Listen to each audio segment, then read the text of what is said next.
अस्सलाम वालेकुम। कैसे हैं मास्टरमाइंड्स? ठीक ठाक है सब लोग।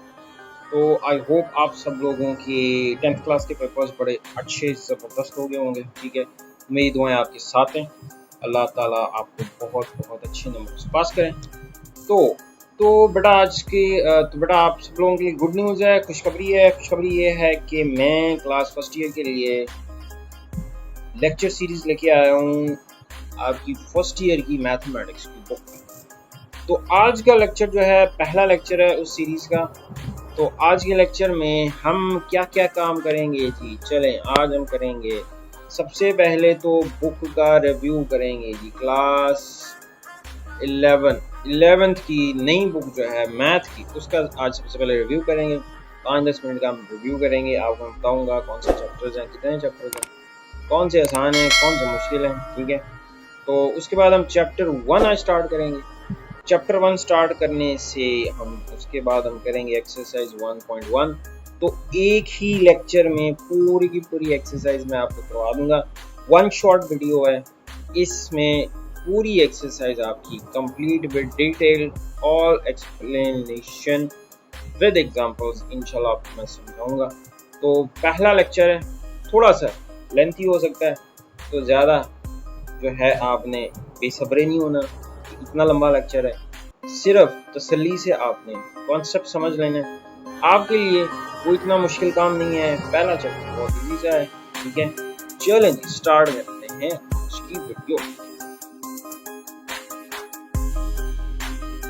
बार पेपर में आ चुकी है, अच्छी तरह तैयार कर ले। एनी पार्ट तो बिस्मिल्लाहिर्रहमानिर्रहीम, in the name of Allah the most compassionate and the most merciful. तो बेटा ये आपकी 11th क्लास की बुक का टाइटल आ गया, Punjab education curriculum training and assessment authority. ये उसके ऑथर आ गए, कंपाइलर्स आ गए, सारा कुछ आ गया। काफ़ी मेहनत से उन्होंने ये बुक बनाई है। ठीक है, इम्प्रेशन फर्स्ट है, मतलब फर्स्ट अभी इसका इम्प्रेशन है। इम्प्रेशन का मतलब होता है कि अभी इसको लॉन्च किया गया है। तो ये जनाब आपके टेबल ऑफ कंटेंट्स आ गए। ठीक है, चलो जी अब मैं इसको थोड़ा सा रिव्यू करता हूँ पुरानी बुक के साथ और नई बुक के साथ, आपको ज़रा मैच करके बताता हूँ। तो पहला चैप्टर कॉम्प्लेक्स नंबर्स का है। ठीक है, पुरानी बुक में भी कॉम्प्लेक्स नंबर्स का ही था। ठीक हो गया, इजी चैप्टर है, आसानी से आपका हो जाएगा। दूसरा चैप्टर फंक्शंस एंड ग्राफ्स। लो जनाब, ये सेकंड ईयर में पहला चैप्टर होता था फंक्शंस वाला, तो ये सेकंड ईयर में से आपने पूरा चैप्टर, सेकंड चैप्टर ये फर्स्ट ईयर में ऐड हो गया था। ऑब्वियस बात है, हर बुक में जब आप नई बुक बनाते हो तो ऑब्वियस बात है कुछ चीज़ें फर्स्ट ईयर से निकालोगे, 10th में लेके जाओगे, सेकंड ईयर से निकालोगे, फर्स्ट ईयर में ले जाओगे। थ्योरी ऑफ क्वाड्रेटिक फंक्शंस, ये भी नया चैप्टर है फर्स्ट ईयर में। मैट्रिसेस एंड डिटर्मिनेंट्स, ठीक है, पहले तीसरा चैप्टर होता था, अब ये चौथा चैप्टर बन गया है। पार्शियल फ्रैक्शन, पहले भी पांचवा चैप्टर था, अब भी पांचवा चैप्टर ये वही है, सेम है। छठा चैप्टर भी सेम ही होता था, सीक्वेंसेस एंड सीरीज का आसान चैप्टर है। सातवां चैप्टर भी सेम ही होता था, पुरानी बुक में भी है, अब नई बुक में भी यही सातवां चैप्टर है। 8th चैप्टर ये बायनॉमियल्स थ्योरम वाले होता था, अब इसमें भी बायनॉमियल थ्योरम है। लो जनाब, ये न्यू चैप्टर आ गया। ठीक है, division of polynomials, trigonometric identities, तकरीबन वही चैप्टर है, क्योंकि चैप्टर पहले 9 से ट्रिग्नोमेट्री स्टार्ट होती थी, यहाँ पर चैप्टर 10 से आ गया। ट्रिग्नोमेट्रिक फंक्शंस एंड ग्राफ्स, हाँ जी, ये ग्राफ्स वाला टॉपिक नया ऐड किया है। ठीक है, फंक्शंस के अब ग्राफ्स भी साथ में आएंगे। वैसे मेरे हिसाब से नया तो नहीं है, पिछले भी था, पुरानी बुक में भी था। लिमिट एंड कंटिन्यूटी, लो जी न्यू चैप्टर है, और ये सेकंड ईयर का पहला चैप्टर लिमिट्स वाला। ठीक है, उसका आधा चैप्टर निकाल के ये नया चैप्टर बना दिया। लो जनाब, सेकंड ईयर का न्यू चैप्टर है जी, ये सेकंड ईयर का सेकंड चैप्टर होता है। ठीक है, तो ये भी आपका सेकंड ईयर का चैप्टर है। तो सेकंड ईयर वाले अब ये पढ़ चुके हुए हैं, उनके एग्जाम्स ही होने वाले। लो जनाब, नया चैप्टर है, ये भी न्यू चैप्टर है। ठीक है, तो ये भी सेकंड ईयर में ही वेक्टर पढ़ते होते थे, सातवां चैप्टर होता था। तो ये बुक का कुछ छोटा सा रिव्यू है। 14 चैप्टर हैं, पहले भी 14 ही होते थे, अभी भी उतने ही हैं। थोड़े से चैप्टर्स इंक्रीज, चैप्टर की लेंथ थोड़ी सी इंक्रीज कर दी है, जैसे चैप्टर 1 की है। तो overall it is a very good book. ठीक है, नए दौर के हिसाब से कुछ चीज़ें सेकंड ईयर से फर्स्ट ईयर में ऐड कर दी, अच्छी बात है। तो अब हम स्टार्ट करते हैं पहला चैप्टर। लो जी, पहला चैप्टर आपका है जी कॉम्प्लेक्स नंबर्स। लास्ट बुक में, प्रीवियस बुक में भी पहला चैप्टर कॉम्प्लेक्स नंबर्स का ही होता है। अब 9th क्लास में आपने ऑलरेडी सारा कुछ पढ़ा हुआ है, ठीक है, तो ज़्यादा डिटेल में जाने की ज़रूरत नहीं है, डायरेक्टली डेफिनेशन पे चलते हैं। तो कॉम्प्लेक्स नंबर्स की डेफिनेशन सबसे पहले हम पढ़ते हैं। पता है आपको, याद की हुई है, 9th क्लास से पढ़ते आए हो। क्या है? The numbers of the form z is equal to a plus B iota where a and b are real numbers, ठीक है, and iota is equal to -1 square root are called complex numbers. तो आपको बेटा मालूम है जी, ऐसे numbers जिनको हम a प्लस बी आयोटा की शक्ल में लिख सकते हैं, और यहाँ पे a भी आपको पता है रियल नंबर होते हैं, और ये जो सिंबल है i, ये i नहीं है, इसको पढ़ेंगे आप आयोटा, ठीक है, और आयोटा आपको पता है -1 का स्क्वायर रूट होता है। तो ये डेफिनेशन आ गई जी हमारी कॉम्प्लेक्स नंबर्स की। एग्जांपल्स हैं जी, जैसे 3 plus 4 iota, 2 minus 5/7 iota, -7 minus 2 iota. अच्छा, एक और बात भी कर सकते हैं, 5 5 5 भी एक कॉम्प्लेक्स नंबर है, और ये कैसा कॉम्प्लेक्स नंबर है, इसको हम ऐसे लिख सकते हैं 5 प्लस 0 आयोटा। तो याद रखना है क्या है ये, एक छोटी सी एमसीक्यू के हवाले से, every real number is a complex number with 0 as its imaginary part. तो याद रखने एमसीक्यूज के पॉइंट ऑफ व्यू से ये आ सकता है कि हर रियल नंबर भी एक कॉम्प्लेक्स नंबर होता है, ठीक है। तो ये तो डेफिनेशन हो गई। कॉम्प्लेक्स नंबर्स के सेट को हम किससे रिप्रेजेंट करते हैं? कैपिटल सी से रिप्रेजेंट करते हैं। तो कैपिटल सी से हम कॉम्प्लेक्स नंबर को रिप्रेजेंट करते हैं। अब कॉम्प्लेक्स नंबर की ज़रूरत क्यों पेश आती है, इसके बारे में ये एक छोटी सी एक्सप्लेनेशन यहाँ पे दी हुई है कि अगर मेरे पास एक इक्वेशन है x plus 1 is equal to 0। अब अगर इसमें से मैंने x की वैल्यू फाइंड करनी है, तो यहाँ से x के इक्वल आ जाएगा -1 के, x इक्वल आ गया -1 स्क्वायर। कॉम्प्लेक्स नंबर की ज़रूरत क्यों पेश आई? तो अब देखो, x इक्वल आ गया -1 के स्क्वायर रूट प्लस माइनस। अब हमें नहीं पता कि -1 की वैल्यू क्या हो सकती है, तो -1 स्क्वायर रूट किसी सेट ऑफ रियल नंबर्स में कोई नंबर ऐसा नहीं है तो -1 का स्क्वायर रूट हो। तो हमने क्या किया, अब इसका क्या किया जाए, तो फिर हमें अल्लाह ने थोड़ी सी अकल अता फरमाई हुई है, तो हमने क्या किया जी, इसको हम एक नया सेट बना देते हैं, और उस नए सेट में ये जो -1 का स्क्वायर रूट है ना, इसको हम एक सिंबल का नाम दे देते हैं, ये वाला सिंबल। तो -1 के स्क्वायर रूट को हम एक सिंबल आयोटा का नाम दे देते हैं। तो ये हमारा एक नया सेट बन जाएगा जिसको हम बोलेंगे कॉम्प्लेक्स नंबर्स। पेचीदा इस वजह से है क्योंकि -1 के स्क्वायर रूट की वैल्यू मौजूद नहीं है, फाइंड नहीं की जा सकती, क्या होगी कोई पता नहीं कितनी वैल्यू होगी -1 के स्क्वायर रूट। तो कोई भी जो सेट ऑफ कॉम्प्लेक्स नंबर्स होता है ना, तो z आपको पता है a प्लस बी होता है, इसमें आपको मालूम है ये जो a होता है ये रियल पार्ट होता है, और ये जो b है जो आयोटा के साथ होता है इसको आप कहेंगे इमेजिनरी पार्ट। तो हर complex number a plus B iota कितने हिस्सों पे कंसिस्ट करता है? 2 हिस्सों पे।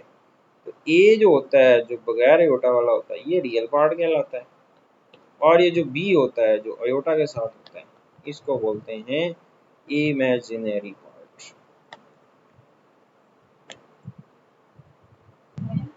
स्टडी कर लिया। अब कॉम्प्लेक्स नंबर का एक और जुड़वा भाई होता है, इसको बोलते हैं conjugate of a complex number.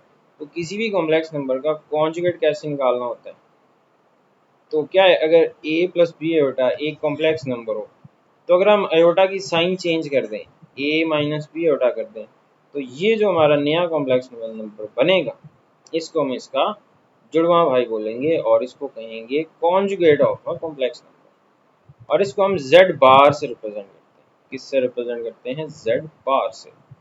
तो अगर कोई कॉम्प्लेक्स नंबर है z 2 + 3 आयोटा, तो इसका जो कॉन्जुगेट होगा उसको z बार से रिप्रेजेंट करेंगे। तो आपने आयोटा की साइन चेंज कर देनी है, ये वैसे भी आपको मालूम है। ठीक हो गया। तो कॉन्जुगेट की डेफिनेशन आपको ऑलरेडी पता है। कॉम्प्लेक्स नंबर हो गया, कॉन्जुगेट हो गया। अब हम कॉम्प्लेक्स नंबर्स के ऊपर कौन कौन से ऑपरेशंस को अप्लाई कर सकते हैं। अब हम देखते हैं जी कॉम्प्लेक्स नंबर्स को ऐड कैसे करते हैं। वैसे तो पता ही है आपको, बच्चे तो थोड़ी ही अब, ठीक है, 9th क्लास में सारा पढ़ के आए हैं, तो फटाफट इसको कंप्लीट करते हैं, एक्सरसाइज पे चलते हैं। एडिशन कैसे करनी है, ए कॉम्प्लेक्स नंबर ये है, ए कॉम्प्लेक्स नंबर ये है, तो क्या करना है जी, रियल पार्ट को रियल में ऐड कर देना है, इमेजिनरी पार्ट को इमेजिनरी पार्ट में ऐड कर देने। तो इस तरह दो कॉम्प्लेक्स नंबर को ऐड करना है। कॉम्प्लेक्स नंबर को किसी कांस्टेंट के से मल्टीप्लाई करना है, नॉन जीरो नंबर से, तो रियल पार्ट को भी कर देना है, इमेजिनरी पार्ट को भी कर देना है। सब्ट्रैक्शन भी वैसे ही है कि रियल को रियल में से माइनस कर देना है, इमेजिनरी को इमेजिनरी में से माइनस कर देना है। तो ये आपका हो गया सब्ट्रैक्शन। मल्टीप्लिकेशन बताइए, सिंपल टिपिकल मेथड यूज करना है। पहले ए को सी से मल्टीप्लाई किया, ए सी, फिर ए को अयोटा डी से अयोटा ए डी, फिर अयोटा बी सी, फिर अयोटा स्केयर बी डी। तो ए सी और ये अयोटा स्केयर हो जाएगा माइनस बी डी, और ये अयोटा कॉमन आ गया A D plus B C. तो इसका एक छोटा सा रूल भी बन जाता है। क्या है रूल, कि पहला पहले के साथ माइनस फॉर्मूला का दूसरा दूसरे के साथ, मतलब रियल पार्ट के साथ माइनस इमेजिनरी पार्ट, ऐसे रियल पार्ट बनेगा। ठीक है, इसी तरह इमेजिनरी पार्ट कैसे बनेगा, पहला दूसरे के साथ, रियल इमेजिनरी के साथ मल्टीप्लाई करना प्लस इमेजिनरी रियल के साथ, तो ये इसका कॉम्प्लेक्स पार्ट। तो ये तो हो गया जी हमारा सिंपल सा तरीका। अब हमें एक यहाँ पर नई चीज़ आपने सीखनी है जो आपने 9th में नहीं पढ़ी, वो ये है कि कॉम्प्लेक्स नंबर्स को हम as a ordered pair of real numbers भी लिख सकते हैं। क्यों, इसकी वजह क्या है, अभी देखते हैं। अब देखो बेटा, आपको मालूम है कि a प्लस बी आयोटा में a भी रियल नंबर है और b भी रियल नंबर है। अगर मेरे पास एक रियल नंबर है, एक और रियल नंबर है, तो जब इन दोनों सेट्स को आपस में मैं इनका कार्टेशियन प्रोडक्ट लेता हूँ ना, तो मुझे क्या मिलता है, मुझे एक ऑर्डर्ड पेयर मिलता है। क्या मिलता है, ऑर्डर्ड पेयर। तो यहाँ पर ये भी रियल नंबर है, ये भी रियल नंबर है। तो ये भी वजह है कि हम complex number a plus B iota को ए बी ऑर्डर्ड पेयर की शक्ल में भी लिख सकते हैं, क्योंकि ए बी दोनों रियल नंबर्स हैं। इसी वजह से हम a प्लस बी आयोटा को ए बी ऑर्डर्ड पेयर की शक्ल में लिख सकते हैं। तो अब हम इसको दो रिप्रेजेंटेशन से लिख सकते हैं, a प्लस बी आयोटा या फिर ऑर्डर्ड पेयर ए बी। तो कॉम्प्लेक्स नंबर्स को हम ऑर्डर्ड पेयर की शक्ल में भी लिख सकते हैं। अब दो ऑर्डर्ड पेयर्स का भी इक्वल होते हैं, मतलब दो कॉम्प्लेक्स नंबर्स का भी इक्वल होते हैं, जब रियल पार्ट के इक्वल हो और इमेजिनरी पार्ट के इक्वल हो, तब दो कॉम्प्लेक्स नंबर्स इक्वल हो। अब दो ऑर्डर्ड पेयर को प्लस कैसे करना है, ऑर्डर्ड पेयर में कन्वर्ट करने से ना एडिशन बड़ी आसान हो जानी है। क्या करना है, पहले को पहले में ऐड कर देना है, पहले एलिमेंट को पहले में, दूसरे एलिमेंट को दूसरे में। लो जनाब, ये दो कॉम्प्लेक्स नंबर्स की एडिशन होगी। मल्टीप्लिकेशन का अभी फॉर्मूला मैंने आपको बताया है, एक ट्रिक सा बताया है, फॉर्मूला बताया है। क्या है जी, कैसे करनी है, पहला एलिमेंट कैसे बनेगा, पहला पहले के साथ माइनस फार्मूला दूसरा दूसरे के साथ। ठीक हो गया। अब मैंने इमेजिनरी पार्ट बनाना है, ठीक है, पहला दूसरे के साथ और दूसरा पहले के साथ। कैसे, A C minus B D, ये हमारा रियल पार्ट बनेगा, A D plus B C, ये हमारा इमेजिनरी पार्ट बनेगा। तो इसको हम डायरेक्ट भी ऐसे मल्टीप्लाई कर सकते हैं। ऊपर हमने इस तरह ये लंबा चौड़ा सा प्रोसेस किया ये वाला, तो हम क्या कर सकते हैं, ऑर्डर पेयर की शक्ल में ऐसे डायरेक्ट मल्टीप्लिकेशन कर सकते हैं। ठीक हो गया जी। चलो, अब सब्ट्रैक्शन वैसे ही, पहला पहले में से माइनस दूसरा दूसरे में से, कांस्टेंट को मल्टीप्लाई करना है, दोनों से मल्टीप्लाई कर देना। तो अब यहाँ पर हमारी इक्वलिटी होगी। अब ये एक छोटी सी एग्जांपल सी है, हमें तुक्का सा मारना है, ये एग्जांपल सी दे रहा है कि तो ऑर्डर पेयर को कैसे प्लस करना है। लो जी, सम निकाल लो। क्या करना है जी, पहले को पहले में ऐड कर दो, 8 + 5 दूसरे के दूसरे में से ऐड कर दो। लो जी, ये तो बच्चों वाला काम है। लो जी, आंसर आ गया।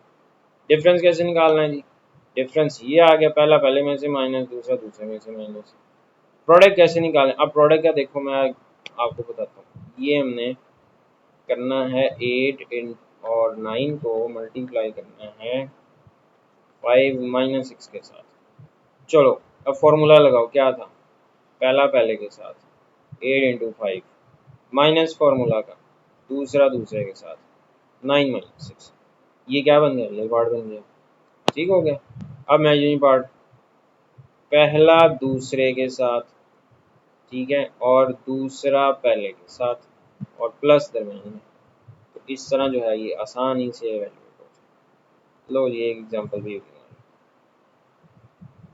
अब आ जाओ जी, properties of a complex numbers. Complex number कौन कौन सी एडिशन की, मल्टीप्लिकेशन की प्रॉपर्टीज को सेटिस्फाई करते हैं? तो पहले हम first property, the additive identity in complex number is 0 0। Obvious बात है कि किसी भी कॉम्प्लेक्स नंबर ए बी में क्या प्लस किया जाए कि वो वही का वही रहे। ऑब्वियस बात है जी, जीरो ऐड करने से कोई इफेक्ट नहीं होगा। तो 0 0 is the additive identity in complex numbers. इसी तरह second property, every complex number A B has additive inverse. Inverse में क्या करना होता है? माइनस कर देना होता है। दो कॉम्प्लेक्स नंबर्स को ऐड करने से आंसर 0 0 आ जाए तो ये एक दूसरे के क्या कहलाएंगे? एडिटिव इनवर्सेस कहलाएंगे। मल्टीप्लिकेटिव आइडेंटिटी, कौन से कॉम्प्लेक्स नंबर को किसी भी नंबर से मल्टीप्लाई करो तो उसके आंसर पे कोई इफेक्ट नहीं होगा, वो है 1 0। अब देखो, ए बी को 1 0 से मल्टीप्लाई करो, क्या पहला पहले के साथ ए इंटू वन ए माइनस फॉर्मूला का बी इंटू जीरो जीरो। तो ए माइनस जीरो क्या आ गया? ए आ गया। अब पहला दूसरे के साथ ए इंटू जीरो प्लस दूसरा पहले के साथ बी इंटू वन। तो देखो मल्टीप्लाई करने से वही का वही ए बी आ गया। तो इसका मतलब 1 0 इज द मल्टीप्लिकेटिव। अब लास्ट प्रॉपर्टी है, फोर सेकेंड लास्ट है कि कॉम्प्लेक्स नंबर में किसी कॉम्प्लेक्स नंबर का जो जीरो ना हो, मल्टीप्लिकेटिव इनवर्स कैसे निकालना है? तो एक कॉम्प्लेक्स नंबर ए भी है ना, उसका मल्टीप्लिकेटिव इनवर्स ये होता है a over A square plus B square minus B over A square plus B square. अब इसका प्रूफ भी हम कर सकते हैं। इसका मैं 2 मिनट में, जस्ट विद इन मिनट्स। तो मल्टीप्लिकेटिव इनवर्स, अगर एक z मेरे पास कॉम्प्लेक्स नंबर है, वो है a प्लस बी होता है, तो मल्टीप्लिकेटिव इनवर्स हमेशा क्या होता है? 1/z होगा। तो 1/z इसका रेसिप्रोकल कर दिया। अब आपको पता है जब भी हमने कॉम्प्लेक्स नंबर्स डिवीजन में आ रहा होता है, हम इसको रैशनलाइज करते हैं। कैसे करते हैं? इसके कॉन्जुगेट से मल्टीप्लाई भी कर देते हैं, डिवाइड भी कर देते हैं। तो न्यूमरेटर न्यूमरेटर से मल्टीप्लाई कर, डिनोमिनेटर में फॉर्मूला लगता है ए स्केयर माइनस बी स्केयर का।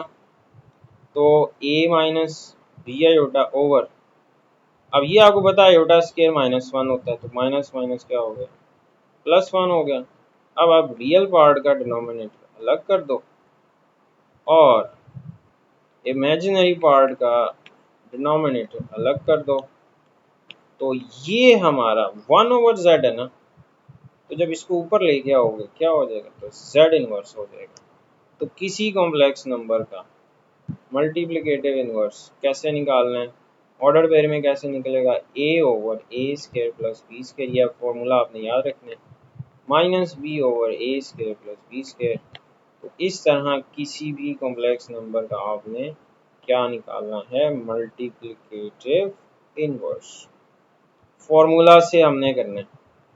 तो किसी भी कॉम्प्लेक्स नंबर का ये मल्टीप्लिकेटिव इनवर्स होता है, नॉन जीरो कॉम्प्लेक्स नंबर। तो समझ आ गया ये कैसे फॉर्मूला बनता है। अब आओ जरा, ये डिस्ट्रीब्यूटिव प्रॉपर्टी कॉम्प्लेक्स नंबर में सेटिस्फाई होती है, तो ये कॉम्प्लेक्स नंबर की डिस्ट्रीब्यूटिव प्रॉपर्टी। चलो, आर्गेंट डायग्राम। अच्छा, आर्गेंट डायग्राम की इंपॉर्टेंट है, डेफिनेशन बहुत दफा पेपर में प्रीवियसली भी आ चुकी हुई है। आर्गेंट डायग्राम को समझने से पहले हम समझते हैं रियल प्लेन को। आपको पता है कार्टेशियन प्लेन क्या होती है या एक्स वाई प्लेन क्या होती है? एक हॉरिजॉन्टल लाइन हो एक वर्टिकल लाइन हो तो ये क्या फॉर्म करती है, ये एक रियल प्लेन फॉर्म करती है। क्या फॉर्म करती है? Real plane. ये आपको पता है एक्स एक्सिस होता है हॉरिजॉन्टल लाइन, और ये आपको पता है वाई एक्सिस होता है। ठीक है, तो यहाँ पर जो मीट करते हैं इसको बोलते हैं ऑरिजिन।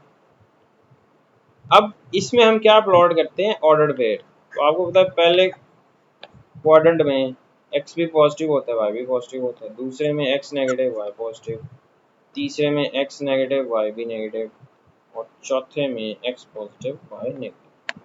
अब हमने अभी क्या बोला है, ये जो कॉम्प्लेक्स नंबर्स है ना, एक्स प्लस योटा वाई, ये क्या होते हैं? ये भी ऑर्डर पेयर होते हैं। अब सिर्फ आपने ना एक्स एक्सिस का नाम तब्दील कर देना। लो जी, एक्स एक्सिस का नाम तब्दील करो, इसको बोलेंगे हम अगर रियल एक्सिस, एक्स एक्सिस को आप कह दें अगर रियल एक्सिस, और वाई एक्सिस को कह दें आप इमेजिनरी एक्सिस। कौन सा एक्सिस? Imaginary axis. तो अब ये रियल प्लेन से किस में कन्वर्ट हो गई? जेड प्लेन में, या इसको हम कॉम्प्लेक्स प्लेन कहें। तो आई होप आपको कॉम्प्लेक्स प्लेन का कॉन्सेप्ट समझ आ गया हो। वो ये सारा रियल प्लेन को आप कॉम्प्लेक्स प्लेन कहेंगे। ठीक है, तो कॉम्प्लेक्स प्लेन में एक्स एक्सिस को रियल एक्सिस बोलना है और इमेजिनरी एक्सिस बोलना है वाई एक्सिस को। तो सिर्फ आपने अगर नाम तब्दील कर देंगे तो वो कॉम्प्लेक्स प्लेन बन जाएगी। तो यही सारी यहाँ पे पूरी की पूरी ये मैंने वर्डिंग को, पूरे पैराग्राफ को एक डायग्राम के जरिए समझा दिया आपको। अब हम ढूंढते हैं डेफिनेशन को। तो ये आपका सारा लिखा हुआ क्या है? In this representation the X axis is called real axis and Y axis called imaginary axis. The coordinate plane itself is called complex plane or Z plane. तो ये जेड प्लेन की डेफिनेशन या कॉम्प्लेक्स प्लेन की definition है। अब आ जाओ Argand diagram की डेफिनेशन। आर्गन डायग्राम की डेफिनेशन ये है, ठीक है, कि the figure representing one or more complex numbers on the complex plane is called an argand diagram। मतलब बेटा ऐसी फिगर जिसमें कॉम्प्लेक्स प्लेन के अंदर आप एक या एक से ज्यादा कॉम्प्लेक्स नंबर्स को प्लॉट कर दो। जैसे ये एक फिगर बनी हुई है आपके सामने, ये वाली, तो ये एक आर्गेंड डायग्राम होगी। ये क्या होगी? ये एक आर्गेंड डायग्राम। ऐसी डायग्राम जिसमें कॉम्प्लेक्स प्लेन के अंदर एक या एक से ज्यादा कॉम्प्लेक्स नंबर्स को आप प्लॉट कर दो, ये कौन सी डायग्राम कहलाएगी? आर्गेंड डायग्राम। ठीक है, तो ये हो गई डेफिनेशन आर्गेंड डायग्राम की। ये अभी आपने समझा दिए। पहले क्वाड्रेंट में क्या पॉजिटिव ये पढ़ा हुआ है आपने। अब हमारी लास्ट डेफिनेशन है, तो फिर हम चलते हैं एक्सरसाइज के ऊपर। Modulus of a complex number. किसी कॉम्प्लेक्स नंबर का मॉडुलस क्या है, इसको मैं आपको इस फिगर से एक्सप्लेन करता हूँ। देखो, अगर मेरे पास ये एक कॉम्प्लेक्स नंबर है, ये वाला एक्स वाई, ये मैंने कॉम्प्लेक्स प्लेन के अंदर ड्रॉ किया है। यहाँ से अगर मैं परपेंडिकुलर ड्रॉ करता हूँ, ये 90 का एंगल, तो ये मेरी एक राइट एंगल ट्राइंगल बन जाएगी। क्या बन जाएगी? Right angle triangle. ये इसका रियल पार्ट होगा एक्स, ये इसका इमेजिनरी पार्ट होगा वाई। यहाँ से यहाँ तक एक्स होता है, यहाँ से यहाँ तक वाई होता है। तो हाइपोटेनस ये बन गया। तो अगर मैं इसकी लेंथ निकालना चाहूँ तो इसकी लेंथ क्या बनेगी? X square plus Y square का स्क्वायर रूट। तो किसी कॉम्प्लेक्स नंबर का जो मॉडुलस होता है ना, वो बेसिकली ओरिजिन से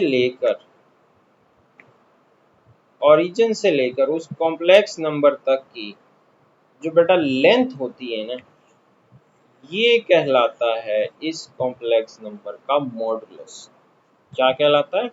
modulus of a complex number. ठीक है, अब इसको फाइंड कैसे करते हैं, ये यहाँ पे आप डेफिनेशन अंडरलाइन करा देता हूँ। The real number x square plus Y square का square root is called the modulus of a complex number x plus iota y and it is denoted by this vertical line, bracket जो आती है vertical line से, इससे हम represent करते हैं। तो यहाँ पे मैं ना अब आपको फॉर्मूला लिख लेता हूँ। अब यहाँ पे मैंने इस साइड पे ये मेरी समझ लो फॉर्मूला शीट है। एक फॉर्मूला ये मैंने लिखा होगा, एक आपने ये फॉर्मूला याद करना। फॉर्मूला नंबर 2 क्या है हमारा? फॉर्मूला नंबर 2 है किसी complex number x plus iota y का जो मॉडुलस होता है उसको हम z मॉड से रिप्रेजेंट करते हैं। इसका फॉर्मूला क्या है? रियल पार्ट का स्क्वायर प्लस इमेजिनरी पार्ट का स्क्वायर और उसका स्क्वायर रूट। तो ये हमारा फॉर्मूला नंबर 2 हो गया और ये हमारा फॉर्मूला नंबर 1 हो गया। तो दो फार्मूलाज हमने याद रखे, ठीक है। तो मॉडुलस कैसे निकालना है? रियल पार्ट का स्क्वायर प्लस इमेजिनरी पार्ट का स्क्वायर। तो ये लेंथ होती है, इसी वजह से ये मॉडुलस हमेशा पॉजिटिव होता है। लेंथ इज ऑलवेज पॉजिटिव क्योंकि ये लेंथ होती है। अब ये छोटी सी एग्जांपल है यहाँ पे हमारे पास, एग्जांपल नंबर 3। z की वैल्यू गिवन है, आपको कह रहा है इवेल्युएट करो z कॉन्जुगेट के मॉडुलस की वैल्यू।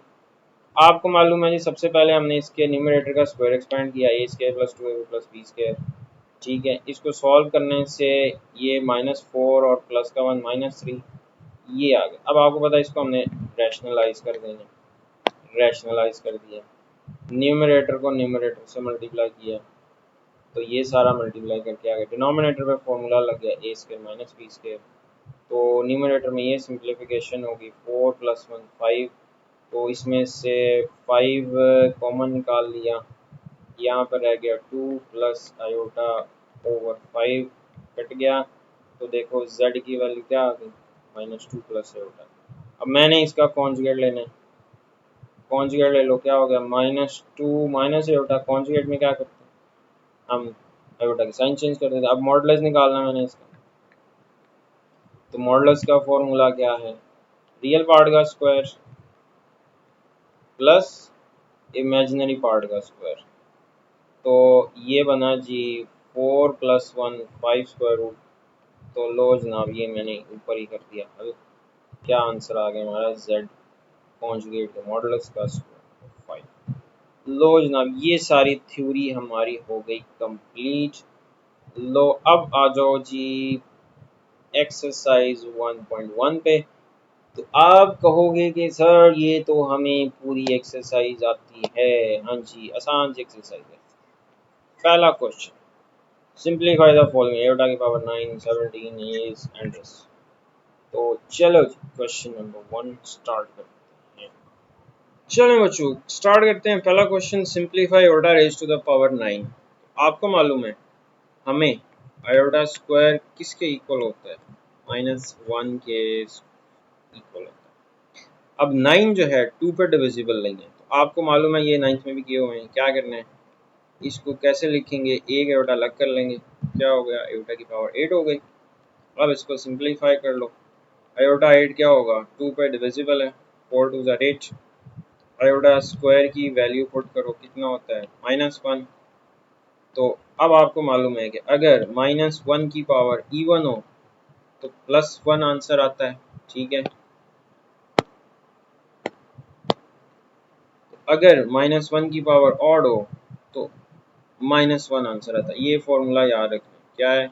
-1 की पावर इवन है तो +1 आंसर, -1 की पावर ऑड है तो -1 आंसर। तो अब यहाँ पे -1 की पावर ऑड आ रही है तो प्लस का आंसर आ गया। तो आयोटा पावर 9 किसके इक्वल आ गया? आयोटा के। And this is your required answer, ठीक है, समझ आ गई? श्योर।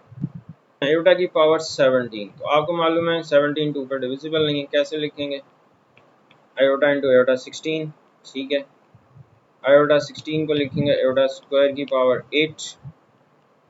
आयोटा स्क्वायर किसके इक्वल होता है? -1 के, ठीक है। अब -1 की पावर 8 है, इवन है, क्या आंसर आएगा? +1। तो आयोटा 17 का आंसर भी क्या आ गया? आयोटा 17 का आंसर भी आ गया, विच इज आयोटा, ठीक है। चलो लो जनाब आ जाओ थर्ड क्वेश्चन पे। माइनस आयोटा की पावर 19, चलो इसको हम ऐसे लिख सकते हैं -1 इंटू आयोटा। आपको मालूम है जी इसकी पावर अलग हो जाएगी, आयोटा की पावर 19 अलग हो गई। -1 की पावर 9 -1 आ गया। आयोटा को 19 को कैसे लिखेंगे, आयोटा इंटू आयोटा की पावर 18। अब -1 इंटू आयोटा क्या हो गया, माइनस आयोटा हो गया, इंटू इसको सॉल्व करो, आयोटा स्क्वायर की पावर 9। अब आपको मालूम है आयोटा स्क्वायर किसके इक्वल है, -1 के। तो -1 की पावर अब ये ऑड आ रही है, क्या आंसर आएगा, -1 आंसर आएगा।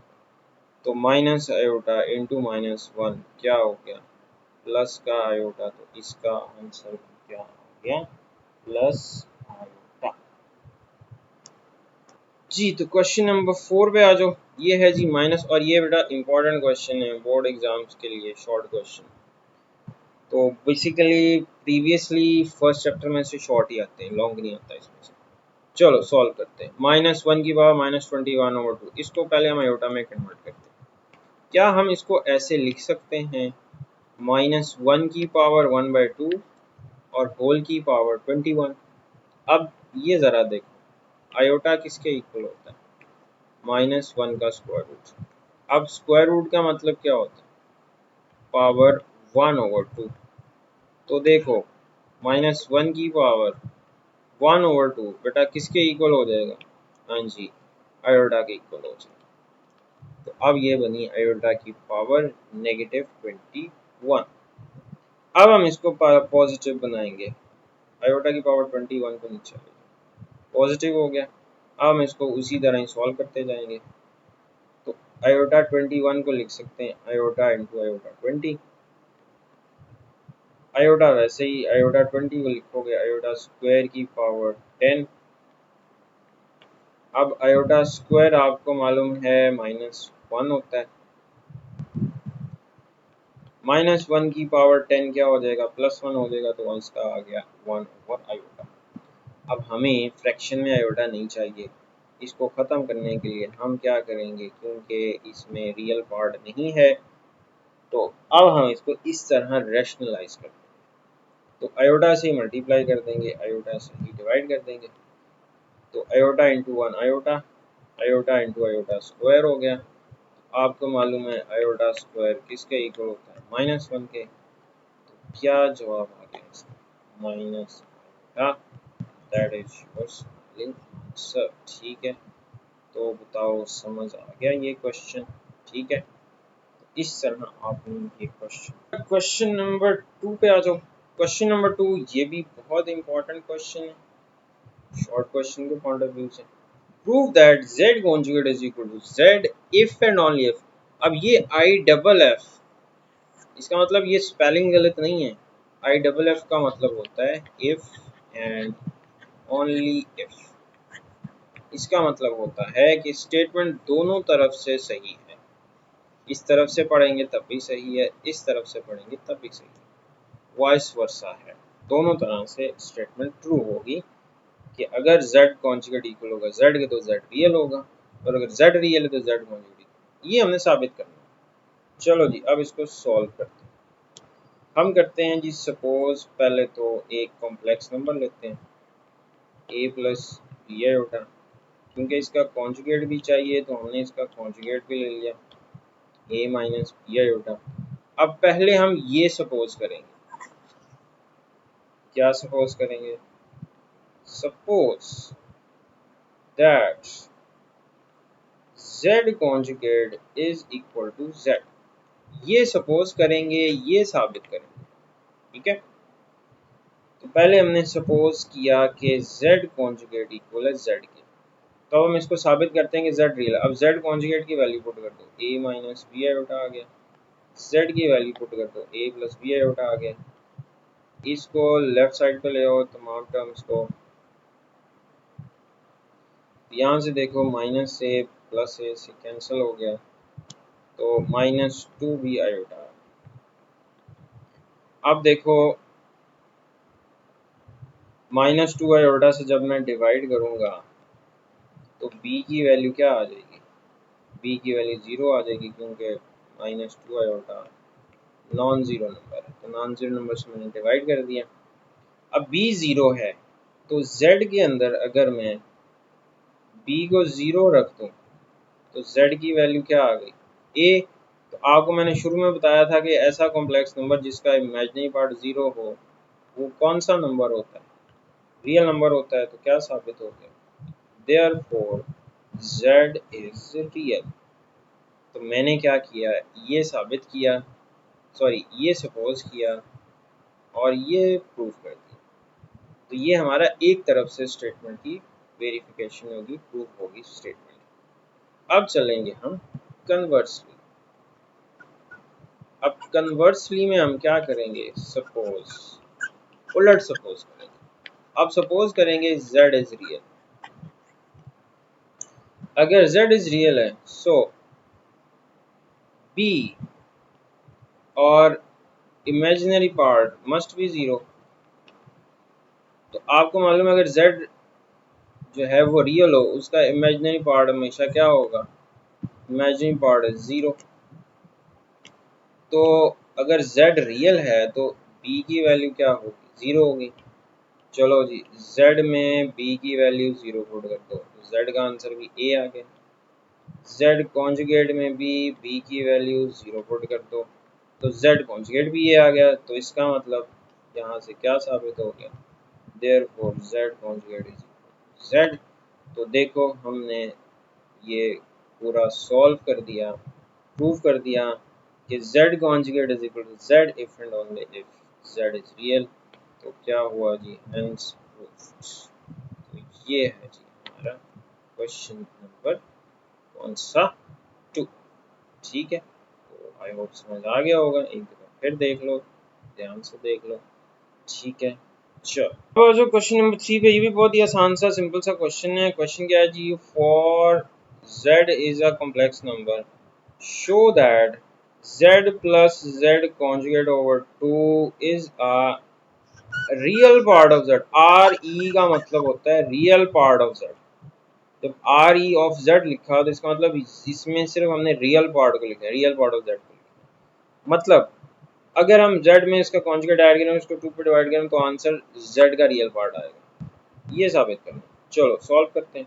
इसके लिए हमें एक कॉम्प्लेक्स नंबर लेना पड़ेगा क्योंकि इसमें कॉम्प्लेक्स नंबर गिवन नहीं, हम एक इमेजिनरी एक जनरल फॉर्म में कॉम्प्लेक्स नंबर ले लेते हैं। सपोज किया z हमारे पास एक complex number a plus B है बेटा, कॉन्जुगेट ले लो, क्या हो गया कॉन्जुगेट a माइनस बी है बेटा। अब हमें इसकी लेफ्ट हैंड साइड को कंसिडर करनी है। Let us consider z plus z conjugate over 2। इसमें वैल्यू रख दो, z की वैल्यू पुट कर दी a प्लस बी होगा, z कॉन्जुगेट की वैल्यू पुट कर दी a माइनस बी होगा, ओवर 2 आ गया, ये कैंसिल हो गया। तो a प्लस a क्या हुआ, 2 है, तो ये 2 से कैंसिल हो गया, क्या बचा, a बच गया। अब a क्या चीज़ है, a बटा रियल पार्ट ऑफ z है। तो यहाँ से क्या साबित हो गया कि z plus z conjugate over 2 ये किसके इक्वल है, रियल पार्ट ऑफ z। तो ये हमारा साबित हो गया, हेंस प्रूव्ड कि z plus z conjugate is the real part of z। अब समझो, बताओ समझ आ गया। हाँ जी, अब इसका सेकंड पार्ट भी बहुत ही सिंपल सा है। देखो इसमें हमने साबित करना है z minus z conjugate over 2 iota is equal to imaginary part of z। चलो जी, इसमें भी हमने वही करना है, z minus z conjugate over 2 iota. इसको आप सॉल्व करो, z की वैल्यू पुट करो a plus B iota minus z के कॉन्जुगेट की वैल्यू पुट करो a minus B iota over 2 iota. ठीक हो गया। अब पहले आप इसको सिंप्लीफाई करो, a plus B iota minus को मल्टीप्लाई किया ओवर 2 आयोटा। यहाँ से क्या कैंसिल हो रहा है, a से कैंसिल, तो B iota plus B iota कितना हो गया, 2b आयोटा ओवर 2 आयोटा। यहाँ से 2 कैंसिल, आयोटा कैंसिल, क्या जवाब आ गया, b। अब b आपको पता है ये कॉम्प्लेक्स नंबर z का इमेजिनरी पार्ट है, तो यही साबित करना था कि z minus z conjugate over 2 iota ये क्या है, इमेजिनरी पार्ट ऑफ z है, तो ये आपने साबित कर दिया, प्रूफ। तो ये है हमारा सेकंड पार्ट। ठीक है, बड़ी आसान। चलो बेटा, ये तीसरा क्वेश्चन है जी, इसमें आपने साबित करना है z मॉडुलस का square is equal to z into z conjugate. ठीक है, चलें, z का मॉडुलस का स्क्वायर क्या होता है, z के मॉडुलस की वैल्यू क्या होती है, ये आपको पता है जी, रियल पार्ट का स्क्वायर प्लस इमेजिनरी पार्ट का स्क्वायर। मतलब अगर मेरे पास z की वैल्यू है a प्लस बी आयोटा, तो इसका z का कॉन्जुगेट निकाल लो a माइनस बी आयोटा। तो z का मॉडुलस का फॉर्मूला क्या होगा, रियल पार्ट का स्क्वायर प्लस इमेजिनरी पार्ट का स्क्वायर। इसका आप स्क्वायर ले लो, तो क्या बचेगा, इधर स्क्वायर स्क्वायर रूट से कैंसिल हो जाएगा। लो जी, ये लेफ्ट हैंड साइड बन गई। अब राइट हैंड साइड सॉल्व कर लो, z into Z conjugate. z की वैल्यू क्या है, a plus B iota, conjugate की वैल्यू क्या है, a minus B iota. Formula लगा लो, a square minus B square. अब आयोटा स्क्वायर आपको पता है -1 होता है, तो ये माइनस माइनस प्लस हो जाएगा।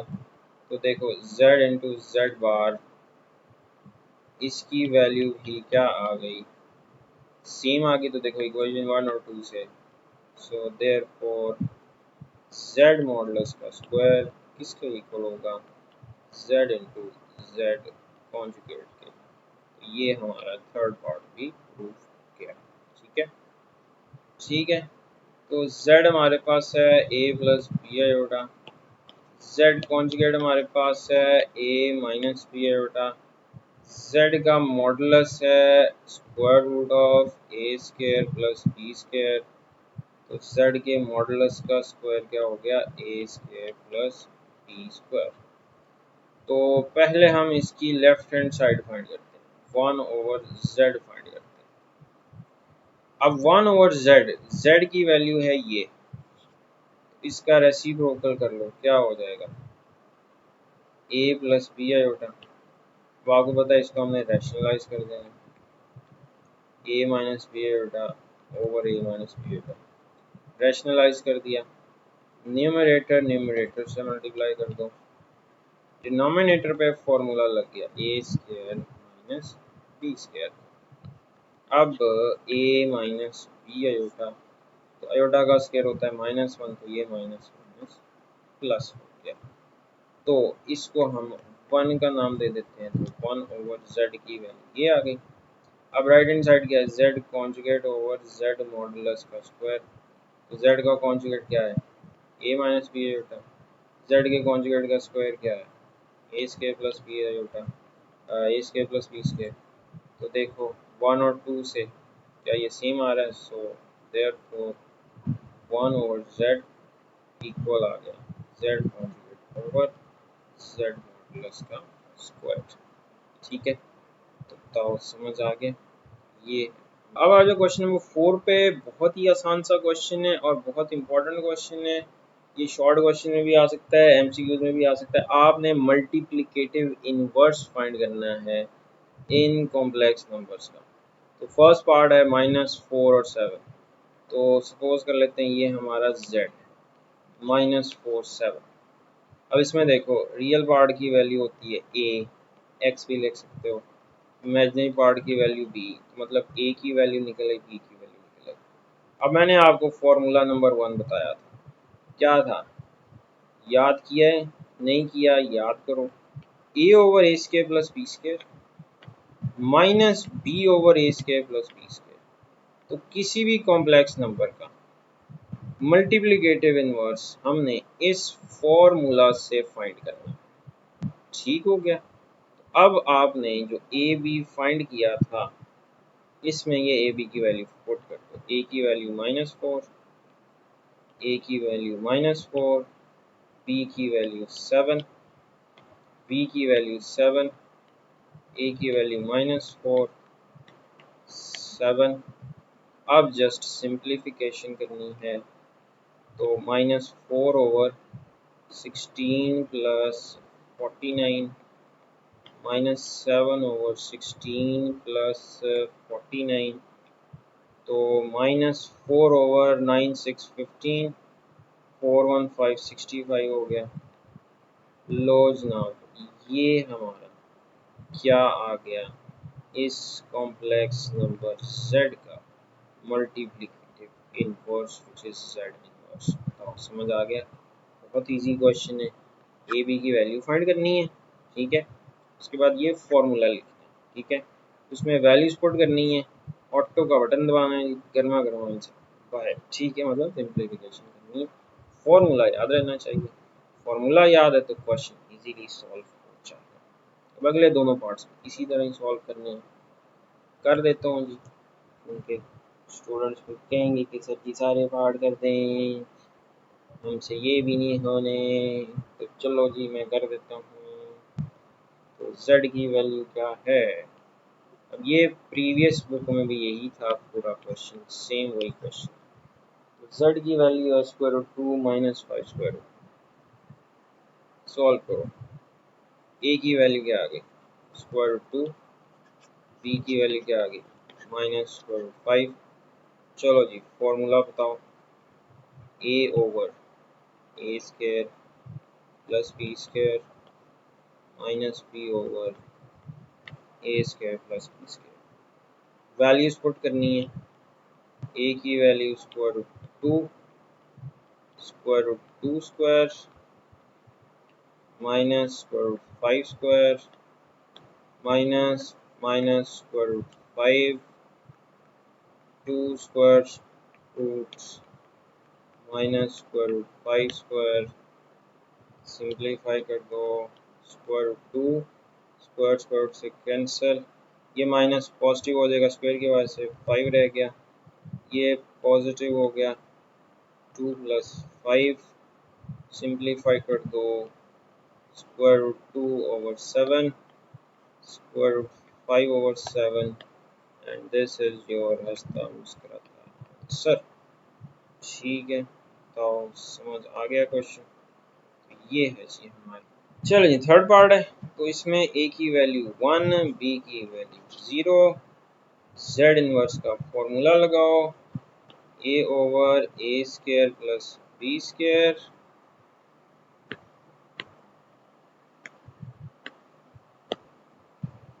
माइनस b ओवर a square plus b square.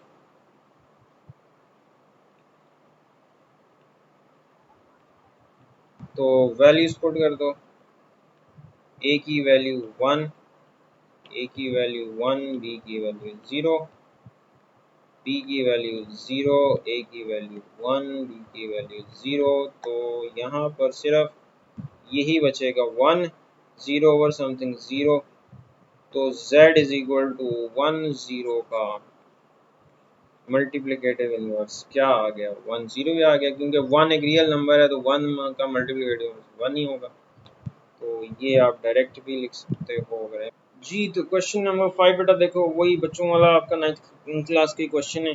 2 minus 7 iota over 4 plus 5 iota, आपने इसको सिंप्लीफाई करना है और सेपरेट करना है रियल और इमेजिनरी पार्ट्स में। तो क्या था जी हमारा पहला स्टेप, हाँ जी पहला स्टेप हमारा ये होता है कि हमने डिनोमिनेटर में जो कॉम्प्लेक्स नंबर आता है ना, इसके कॉन्जुगेट से मल्टीप्लाई भी कर देना है, कॉन्जुगेट से हमने डिवाइड भी कर देना, ठीक हो गया। तो न्यूमरेटर को न्यूमरेटर से करो, 2 इंटू 4 8, 2 इंटू माइनस 5 होता माइनस 10 है होता, माइनस 7 इंटू 4 माइनस 28 है होता, माइनस 7 होता minus minus plus 35 iota square. Denominator पे फॉर्मूला लग जाएगा 4 स्क्वायर इंटू माइनस 5, ए स्क्वायर माइनस बी स्क्वायर वाला फॉर्मूला लग गया। माइनस 28 और माइनस 10 कितना हो गया, माइनस 38 आयोटा, तो ये बन गया आयोटा स्केल -1, 4 का स्क्वायर 16, 25 आयोटा का स्केल -1। अब ये 8 और माइनस 35 कितना बचेगा, माइनस का 27 बचेगा। तो 16 और ये प्लस 25 हो जाएगा, तो 6 प्लस 5 11, 3 2 4 1। अब क्योंकि रियल और इमेजिनरी पार्ट सेपरेट करने हैं तो इसका डिनोमिनेटर अलग कर दो, और इसका डिनोमिनेटर अलग कर दो। मज़ीद ये सॉल्व होता है नहीं होता है, यही हमारा इसका आंसर आ जाएगा। ठीक है, बच्चों वाले क्वेश्चन हैं। नंबर 2 पे आ जाओ। अब इसमें आपको -2 + 3 आयोटा का होल स्क्वायर ओवर 1 + आयोटा। पहले आपने क्या करना है, इसमें न्यूमरेटर को सॉल्व करना है। फॉर्मूला लगाओ, a square plus b square plus 2ab।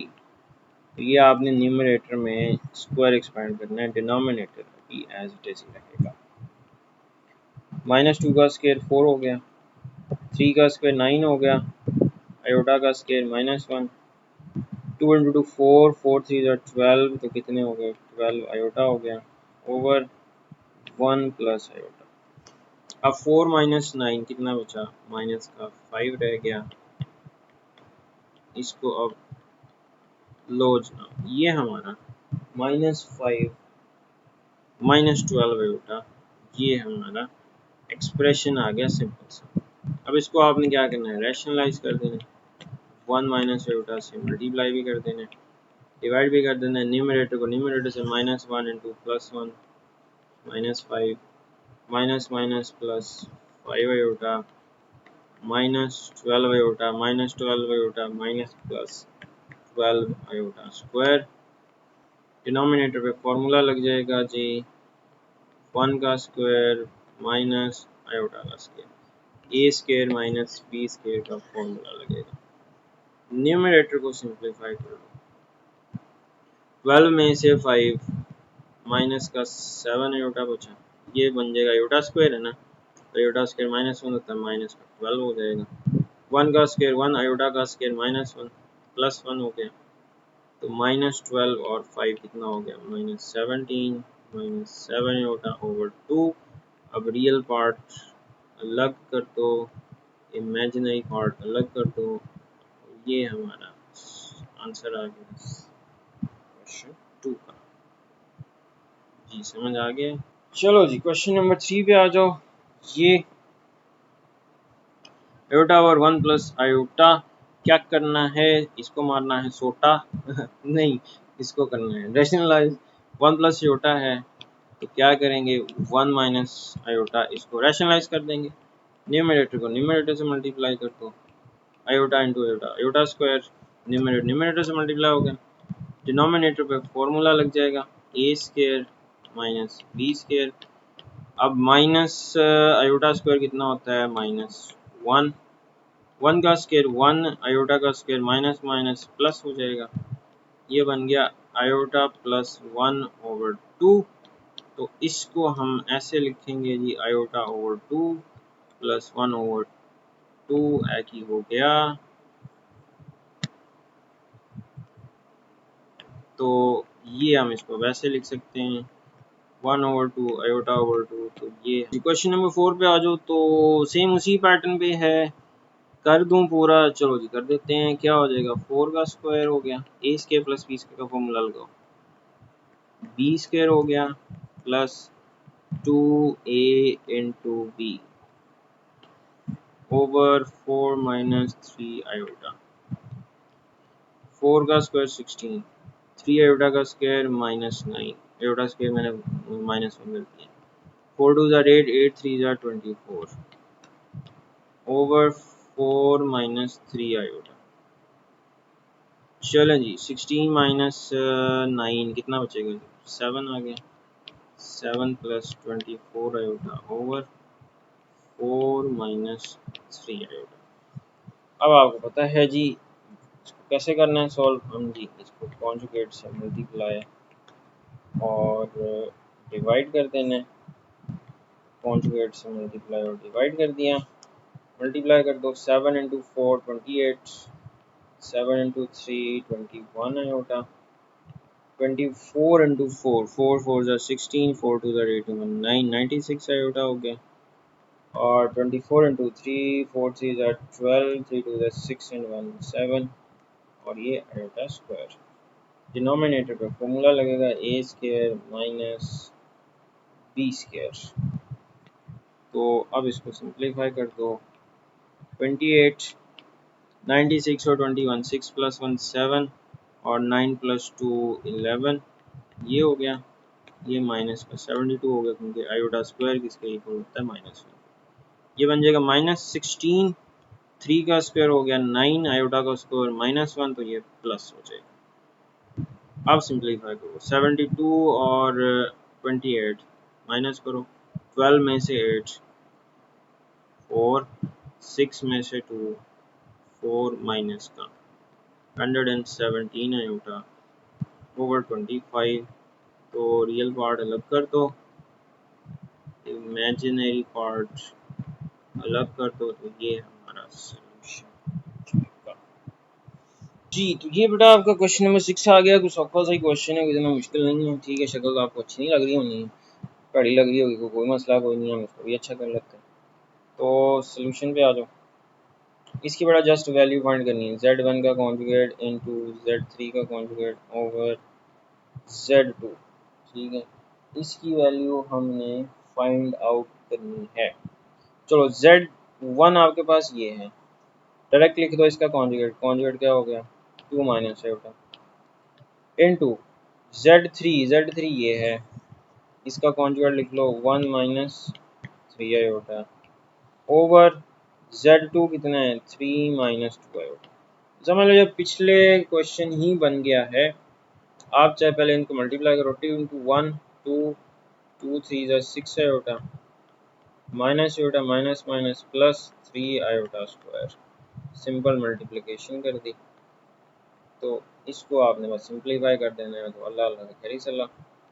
तो 2 माइनस का कितना हो गया 7 आयोटा। अब ये आयोटा स्क्वायर -1 है, -3 हो गया, तो ये रह गया 3 माइनस 2 आयोटा। अब इसको करो जी सिंप्लीफाई। 2 माइनस 3 कितना हो गया -1 -7 आयोटा ओवर 3 माइनस 2 आयोटा। अब इसको क्या करना है, इसको करना है रैशनलाइज। तो कॉन्जुगेट से मल्टीप्लाई भी कर दिया, कॉन्जुगेट से डिवाइड भी कर दिया। तो अब इसको सिंप्लीफाई करो, न्यूमरेटर को न्यूमरेटर से मल्टीप्लाई करना है। तो -1 into 3 -3 -1 into +2 -2 iota -21 iota -14 iota square over denominator पे formula a square minus b square. ये हो गया -3 -21 और -2 कितना हो गया -23। तो ये आयोटा स्क्वायर होता है -1, तो ये कितना हो जाएगा प्लस का 14 हो जाएगा। 3 का स्क्वायर हो गया 9, 2 का 4 और माइनस माइनस प्लस हो गया, आयोटा स्क्वायर होता है -1। तो 14 -3 कितना बचा 11 -23 आयोटा और 9 + 4 13। क्या आंसर आ गया 11/13 -23/13। मजीद ये सॉल्व नहीं होता। तो बेटा क्वेश्चन नंबर 7 पे आ जाए। बहुत ही सौखा सा क्वेश्चन है, इसमें आपने इसकी वैल्यू कैलकुलेट करनी है। 2Z1 - 4Z2 का मॉडुलस। तो पहले हम ऐसे करते हैं, पहले हम फाइंड कर लेते हैं 2Z1 - 4Z2, फिर उसका मॉडुलस निकाल लेते हैं। Z1 की वैल्यू पुट करो, 2 + 7 है होता -4। Z2 की वैल्यू क्या है -5 + 3 आयोटा। सॉल्व करो, 2 इंटू 2 4 7 2 14 माइनस माइनस प्लस का 20 हो गया, माइनस का 12 आयोटा आ गया। 20 + 4 24, 14 माइनस 12 प्लस का 2 आयोटा। तो ये वैल्यू आ गई हमारी इसकी 2Z1 - 4Z2। अब हम इसका मॉडुलस निकालते हैं। अब मॉडुलस का फॉर्मूला हमें पता है, square root of real part का स्क्वायर प्लस इमेजिनरी पार्ट का स्क्वायर।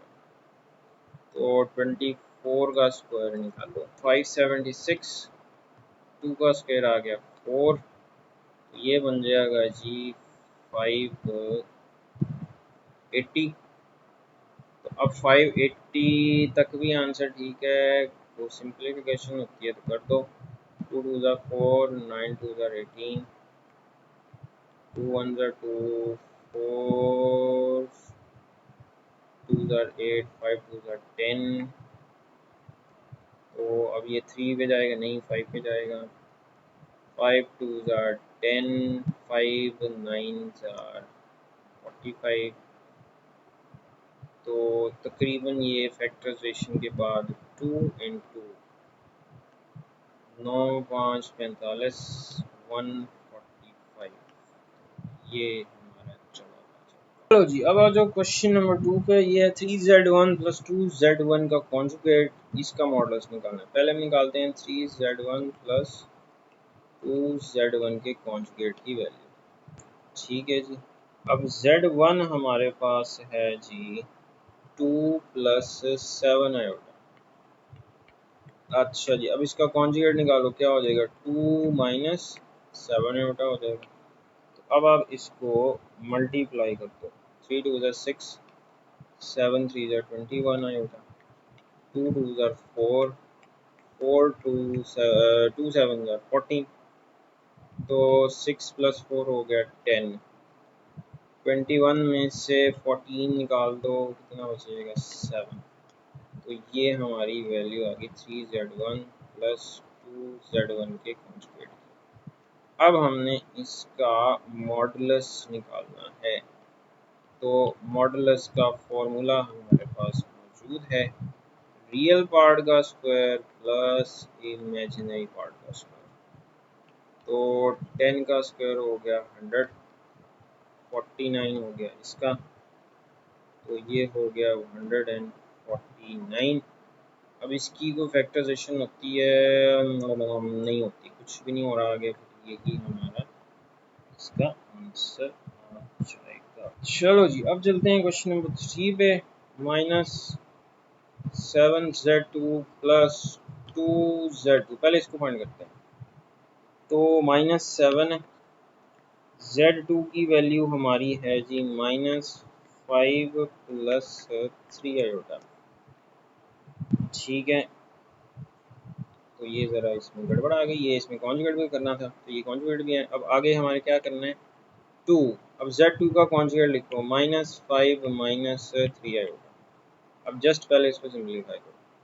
तो ये है जी -7 इंटू 5 प्लस का 35, माइनस का 21 आयोटा, माइनस का 10 प्लस माइनस माइनस,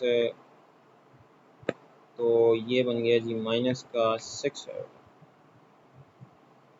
35 माइनस 10 बचा जी 25। 20 देखो, 35 माइनस 10 हो गया 25, तो -21 और -6 कितना बन गया? 27। तो अब हमने इसका मॉडुलस ले लेना है। ठीक है, मॉडुलस का फॉर्मूला क्या है? रियल पार्ट का स्क्वायर प्लस इमेजिनरी पार्ट का स्क्वायर। तो इसका 25 का तो हो गया 625, का हो गया जी 729।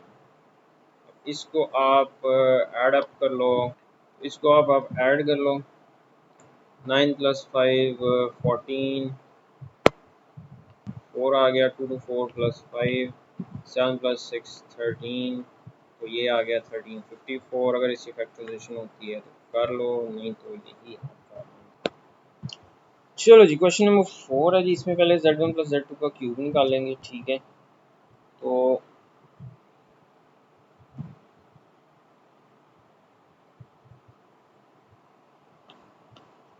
z1 हमारा है जी 2 प्लस 7 है बेटा, प्लस z2 है हमारा -5 प्लस 3 आयोटा, होल का क्यूब।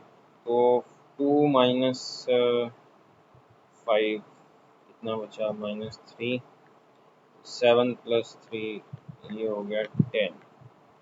अब हम इसका क्यूब एक्सपेंड करते हैं। अब क्यूब का फॉर्मूला आपको याद होना चाहिए, a cube plus b cube plus 3a² B